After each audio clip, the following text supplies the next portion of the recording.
All right, welcome back to Business Live. Time to bring you all the stories you're following for you tonight. Now, the Food and Drugs Authority has begun lobbying major supermarkets and foreign retail shops in the country to promote locally produced goods in a campaign dubbed Made in Ghana display. The authority, as part of the campaign, is urging supermarkets and shops to allocate specific sections for Made in Ghana products. Chief Executive of the FDA, Delasi Darko, gave more details of the campaign at a news conference organized by the Information Ministry. Out of a profound statement that the President of Ghana made to us at a meeting that we had with him, where he said that emerging markets like Turkey, India, China actually got where they were from patronizing their own products. I remember at one point we went for an inspection in India over 10 years ago, and all you could see coming into the Indian market was trucks carrying raw materials, and all you could see going out were trucks carrying finished products, which meant that as a country, if you want to get to where they want to get to, we have to start patronizing our own products. And therefore, we took the President's statement as seriously as we should and set up this initiative. In fact, if you look at some of the products that are being put on our markets, made locally, you'll be amazed at the quality. Now, we have approached a few supermarkets who have actually started Buy Ghana, Love Ghana initiative. And we've also, at the Food and Drugs Authority, we have special units that are dedicated to registering locally manufactured products. We are not only looking at products that will be put on the shelves here, but products such that if somebody walks into the shop and there's an area designated for locally manufactured products, they will see it immediately, and if they want to pick it up and export it, they can do so. So the Food and Drugs Authority wants to assure the general public that we trust the products that we register, and therefore Ghanaians should also trust them too, and we register them to international standards. Meanwhile, the FDA is urging local manufacturers and startups to get their products registered in order to enjoy the incentives provided. So I'm just urging all Ghanaians, please come to the authority. We will register your products. We'll register them in record time. We do not compromise on quality and safety. So if you come, sometimes you may find that the process may take a little bit longer because we go into detail to make sure that it is competitive here locally and it is also competitive internationally. And the price to register a local product is way lower than the price to register a foreign product. Apart from that, we also give them the added support, which we normally would not do to foreign products. So we look at your industry, we train them, and we give them the support that they require to get their industry up to scratch. So the prices for registration are lower, and the time to register is also lower. We have a unit that is specially dedicated for locally manufactured applications. And so the applications would actually go quicker than if an imported product came in. Interesting stuff. Now, one of the major issues we talked about during the 4th edition of the Where to Invest in Africa Report breakfast meeting is the performance of the cedi. Celeste Fakunier, the lead economist at First Rand Bank of RMB Group, will help investors understand the cedi's performance so far with predictions of how it will close this year. It's expected that once the Eurobond was out of the way, the cedi will probably make some gains, because notice that what happens is that once there's a shortage of supply, when demand and supply there's a gap, what happens is that people try to bring ahead even their needs, and therefore more sentiments and so on drives it very quickly. But once there's supply, people then take their time and they don't rush it, and then we have. So I think we've gone through that cycle with the success of the Eurobond and the clear knowledge that it now is resolved. Thankfully, I think IMF too has also released this 182 or 85 million. Yes, also comes in. We also know that the government went in for a bridge from to international banks. So the supply side has been resolved, and therefore what we will see is that they return to calm, and people will only access dollars as they want. So I think we've gone through the most difficult parts. It's always the first quarter. We always have this happening in the first quarter. So I believe, I'm not sure whether we recover completely to the way back to where we started the year at. What happens is that when you go up like that, you notice that even when you recover, there's a little bit of it that you don't recover. But I think at the end of the year, we'll probably be hovering around the usual annual depreciation rate that we probably had expected. So what I'm seeing is that I won't be surprised if what we end up in April ending with will be the same, about or slightly higher when we get to December. So I think we may not recover fully, but by the time the year ends, we would have evened out. What do you say to someone who say that, look, we're dealing with the symptoms, but we need to deal with the real issue? Because, I mean, some have even raised issues of government spending and all that with regards to the city. Yeah, but that's true. I mean, it's because if it is a simple supply and demand situation, if your demand is higher than your supply, then you always have such situations occurring. And there are some particular times of the year where it becomes astute, particularly in the beginning of the year where people are paying Christmas bills, maybe dividends are being paid, and at the same time that investors were also going out and supply side was not working and so on. So it's going to happen all the time until we come to a situation where we have enough exports or enough FX being generated such that there's a match. All right, so you heard Victor Asante. He is the head of corporate and commercial banking at First National Bank. That is bringing us the Where to Invest in Africa report and the breakfast meeting, which takes place tomorrow, Tuesday, the 26th of March. The report will assess the economic outlook of the country with warnings for the future. Remember, that breakfast meeting is taking place tomorrow, Tuesday, March 26th at the Mövenpick Ambassador Hotel. Now, we are following some news for you at Tema, the Gridco facility over there, and news that a transmission line has been hacked. The Minister of Energy, John Peter Amewu, has been to that facility. He's been touring the site. We want to bring you visuals from there. Welcome back to the program. I understand we are having challenges bringing you that feed from Tema, the Gridco facility over there. Just to recap, news that a transmission line has been hacked is causing problems. We have seen today that the Minister of Energy, John Peter Amewu, has been to that facility. He's been making a number of points that we want to bring to you tonight. Joining us on the phone line is my colleague, Enes Menu. Enes, let's begin with what you have seen tonight. The indication of what we understand is that these are transmission towers. Transmission towers take power from the distributor to substations, and from substations, power is distributed or transferred to the homes and companies of other individuals. So these are transmission towers that are headed towards substations, and currently all of that has been restored. One, they realized that Thailand has been hacked down, that the rewiring site of power bank has been restored the part where initially power was taken out when pilot was hacked. So currently, as power has been restored these areas. Enes, we are struggling to hear you. To carry out preliminary investigation, they picked up samples of the chemical that was being used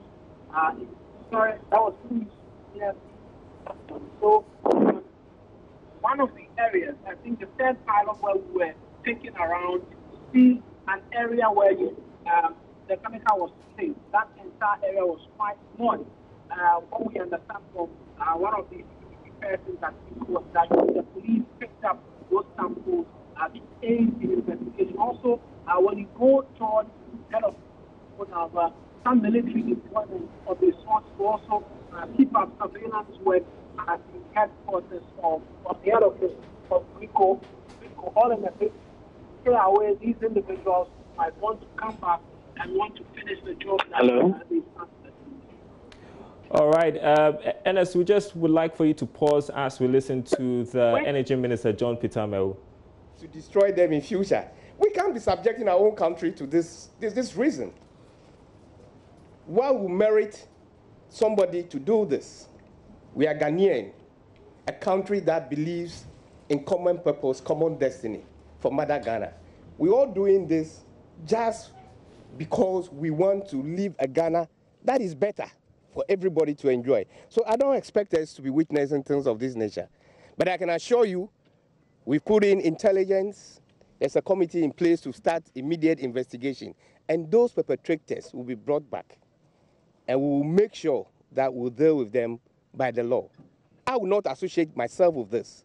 And I don't expect any political party living in this country to associate itself with this type of happening. It's not good for us. Has the police started investigating already? Yes, the police have started investigation. National security is in charge, and we put in all necessary measures to make sure that we bring the perpetrators to book. Well, everybody in Ghana is of political thinking. So when I say political party, I mean you can belong to any political party. If you are a member of MPP as a political party and you associate yourself with this, which I say I would not, then of course it doesn't worth it. This is what I'm saying. But some have said that this is self-inflicted. This is a complete sabotage. You can see it. It's a sabotage. What government excuses for what? For the chemicals they are putting along these towers? How can a civilized person do this to his or her country? I mean, this is uncalled for. No, you can see it yourself. I mean, have a look at it yourself. This is a corrosive. This is a corrosive. Is the site protected? Well, the site highly is supposed to be protected by our national, security. We expect some level of protections of national strategic assets of this nature. But some of these things cannot be everywhere and every time. And some of these thieves, some of these animals in our society will do things, just to outweigh the security. And this is what we're happening. And that was the Energy Minister, John Peter Mewu, obviously not excited there, to say the least, about happenings there at the Gridco facility in Tema, where we understand a transmission line has been hacked. Well, information came through this morning. So he's been there to inspect the site, and he's saying that a committee is going to be set up to look into it. And of course, there will be sanctions, whoever is found culpable. He's also asking that the issue is not politicized. Plus, we also are getting information that Gridco would be sending patrols around that area to ensure that that doesn't happen subsequently. So that's the update from Tema there. But as NS was reporting, power has been restored to areas that were affected because of the hack of the transmission line. You're watching Business Live. Let's move on to other stories. Tonight, the Danish Maritime Authority has identified Ghana as the safest maritime regime in West Africa. This was made known when the Danish Maritime Authority signed an MOU with the Ghana Maritime Authority. The MOU, which marks the second phase of the maritime collaboration between Ghana and Denmark, will further enhance e-navigation in Ghana and support implementation of international maritime regulations. Charles Aite reports. Platform as a result of the initial collaboration. Speaking during the event, Transport Minister Kweku Ofori-Asiamah told Joy Business the cooperation will go a long way to boost confidence in Ghana's maritime industry. About 6 months ago, we decided to go into the second phase of this important program, and the Director General of the Danish Maritime Authority has flown from Denmark to be here to perform this simple but important function. The Director General for the Danish Maritime Authority, Andreas Notset, has been explaining to Joy Business what this means for both countries. I wouldn't say it's big mistakes, but when two countries are going to work together on practical issues, sometimes you find out have we discussed and found out technical details. So when you're also implementing even information technology, so it's practical issues that we have learned from, and when we're moving ahead, we will be. In the coming years, the platform will be further advanced by updating the map of the Volta, with submerged tree stumps making vast areas of the lake more accessible. Ghana is one of the foremost countries in the region to comply with international regulations, and this collaboration will ensure that Ghana stays in a leading position. Now, some news to do with fuel. If you've been in town and if you have a vehicle, you've realized that some major oil marketing companies in the country have adjusted their prices at the pumps. Joy Business understands the move is to help them recover costs incurred as a result of the cedi's recent depreciation. The following report has details. According to the industry regulator, most of these major oil marketing firms were trying to deal with the huge cost of importing the various products when the cedi was depreciating sharply against the dollar. Some other players have told Joy Business they thought it was right for the consumers to take care of this cost, even though the cedi had started recovering strongly against the dollar. Our checks show that some of the major firms like Total, Shell, Allied and Puma have all adjusted their prices by over 1% per litre. Based on these increases, a gallon of fuel will now be sold at these service stations at around 23 Ghana cedis, 58 pesos, compared to 23 cedis, 45 pesos you were buying last week. Persons close to the industry regulator have told Joy Business that we should expect some reductions in the coming weeks due to the cedi's strong recovery against the dollar. Well, so we are getting reaction to this. Research officer at the Institute of Energy Security, IS, that is Migdad Mohammed, has been expressed support for oil marketing companies, their move to recoup profits as a result of the earlier depreciation of the cedi. In the context of the pricing window, knowing that the pricing window started from the 16th of March and to go to the end of the month of March, the appreciation of the cedi came a little too late for the oil marketing companies who were procuring their product from BDCs and for BDCs who were buying from OTCs across the world. Even if the product was on the sea, when it has been transacted and closed, when the cedi was around 5 cedis, 60 pesos or 70 pesos, the appreciation will not have an impact on the trade which has been closed.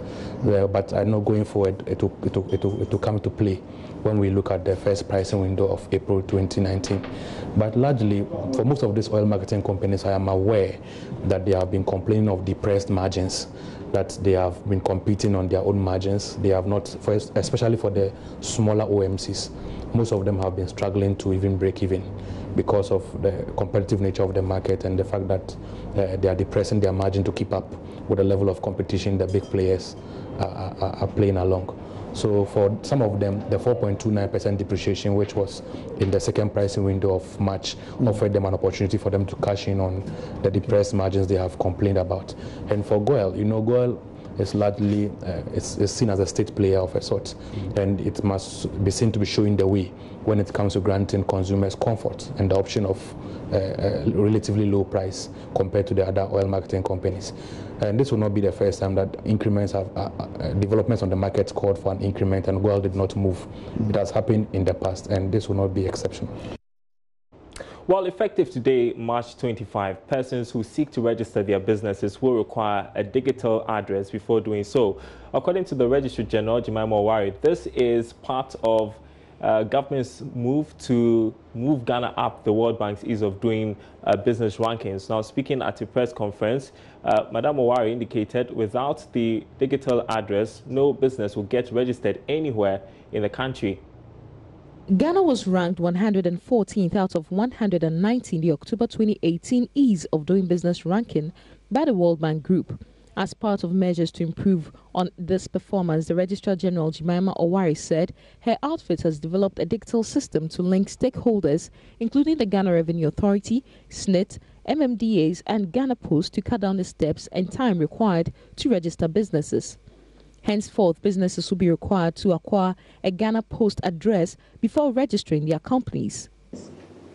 From today, all businesses cannot be registered all over the country until the digital address that is generated by Ghana Post of a business is supplied with other data of the business to enable us to complete the registration of businesses seamlessly.